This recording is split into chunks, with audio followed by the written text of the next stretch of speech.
ერთი ესეთი ფაქტი უნდა გაგახსენოთ დარწმუნებული ვარ გემახსოვრებათ. თუ არ ვცდები ეს არის 13 აგვისტო რუსული ტანკები მოდიან გორიდან თბილისის მიმართულებით და უცებ შინაგან საქმეთა მინისტრის მაშინდელმა მოადგილემ ეკა ზღულაძემ ჩაატარა ბრიფინგი, რომ გილოცავთ ხალხნო, გადავრჩით ორჭოსანთან აუხვიეს რუსეთის ტანკებმა თბილისისკენ აღარ მოდიან. უსმინეთ თქვენ ამ ინფორმაციას? კი, მახსოვს ეს ინფორმაცია. როგორ აღიქვით მე?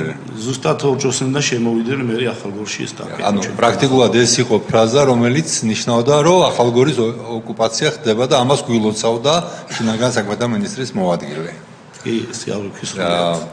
სხვათა შორის მე ვცადე და მეძებნა და ეხლა საიტებზე, ქართულზე, რუსულზე, უკრაინულზე ყველგან არის ეს როგორც სიტყვიერი, ანუ სიტყვიერად ყველგან არის, მაგრამ აი თვითონ მისი აუდიო გამოსვლა რაღაცა ძალიან ძნელი ვიდეო გამოსვლა, უბრალოდ ძნელი მისაგნებია, როგორც ჩანს, მოგვიანებით გააკეთეს საერთოდ ახალგორი არავის აღარ ახსოვდა. აბსოლუტურად.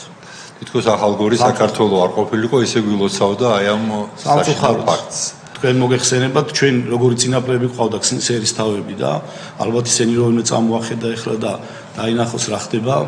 ახალგორი არასოდეს არ ყოფილა დაპყრობილი არავის. ისე სიტყვები რომ მოისმინეთ, თქვენთვის არ იყო გასაგები რომ უკვე საფრთხე გემუქრებოდათ. მართალია დავაზუსტებთ თქვენ ბევრჯერ თქვით რომ ხელისუფლებამ არანაირი გაფრთხილება არ გაგიკეთათ, მაგრამ ეს სიტყვები ხო ავტომატურად ნიშნავდა რომ საფრთხე უკვე ახალგორს ემუქრებოდა. მაშინ უკვე დავწუნდით რომ ჩვენ კაი დღეა გვადგა და დაიძარით უკვე თუ რა თქმა უნდა. ნელ-ნელა დავიძარით უკვე ვიძრებოდით, მაგრამ მაინც არ გვეჯერა რომ ბოლომდე ვიქნებოდეთ ესე განწირულები რა. ფაქტიურად განწირულები ვიყავით.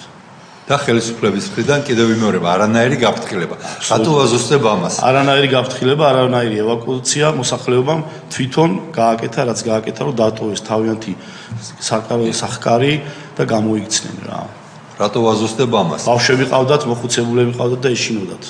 ჩვენ აქ ყავდა მოწვეული ზაზა გოგავა, მაშინდელი გენერალური შტაბის უფროსი, რომელმაც თქვა, რომ მას პირადად უნდა გააფრთხილებინა კოდორის ხეობა, მაგრამ არ გააფრთხილა, იმიტომ რომ დრო არ დარჩა.